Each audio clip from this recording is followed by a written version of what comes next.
Halo Happiest People, hari ini saya akan membahas tentang 4 sikap yang akan memiskinkan kamu.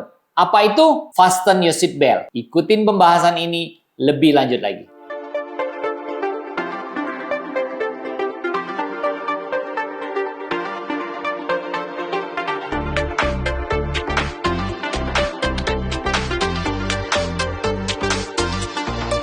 Yang pertama adalah mengeluh soal nasib. Mungkin Happiest People sering dengar orang bilang, kenapa saya tidak lahir di keluarga yang kaya? Atau mungkin orang bilang gini, kok saya nggak lahir dengan otak yang pintar ya? Orang suka mengeluh juga, kenapa saya nggak sekolah tinggi ya? Sehingga punya alasan untuk menyerah gitu loh. Karena alasan-alasan yang disalahkan itu apa? Nasib. Jadi kalau kamu masuk kategori ini, saya percaya hidup kamu tuh akan selalu jadi orang miskin. Minimal kamu akan miskin mental. Makanya Happiest People, kalau kamu mau menjadi orang kaya, mau jadi sukses, jangan pikirkan soal, istilahnya gini loh, yang misalnya kita lahir di keluarga di mana itu kita nggak bisa ubah. Yang kita bisa ubah itu justru mindset kita. Misalnya contoh saya lah, saya juga bukan dari keluarga kaya ya, tapi ya so-so aja gitu loh. Tapi yang saya melihat bahwa kesuksesan saya bukan di faktor kepintaran saya, karena saya juga nggak pintar-pintar banget, bukan juga karena keluarga saya kaya ataupun pendidikan saya tinggi banget, tidak. Justru yang saya melihat itu adalah faktor kesuksesan saya adalah saya mau berusaha orangnya, saya orangnya rajin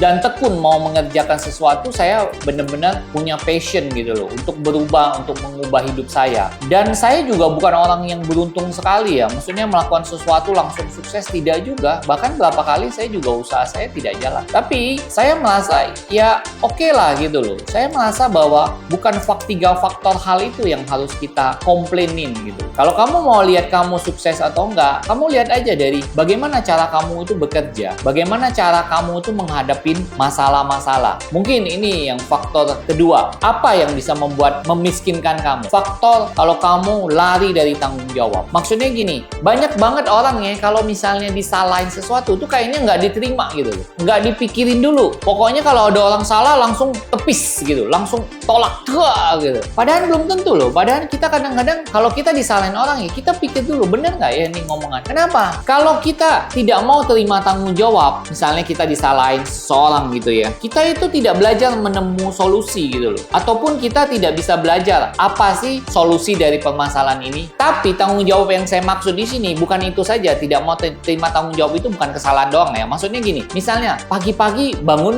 pagi kamu bersihin nggak kasur kamu gitu. Pagi-pagi kamu ada melakukan persiapan nggak sebelumnya, misalnya kamu mau kuliah atau kamu mau kerja, atau kamu begitu bangun langsung mandi langsung pergi. Kamu nggak mikirin, oh saya hari ini, mau A, mau B, mau C. Saya nanti tanggung tugas saya di kantor saya A, B, C, D. Jadi kalau kamu udah dapat tanggung jawab, selesaikan tanggung jawab itu dengan baik dan selesaikan bila perlu nilai kasih lebih. Kalau misalnya orang bilang suruh kamu jalan 10 langkah, kamu kasih jalan 20 langkah. Sehingga orang akan terpukau dengan apa yang kamu lakukan. Kalau kamu bisa melakukan itu, mudah-mudahan miskinan akan jauh dari kamu.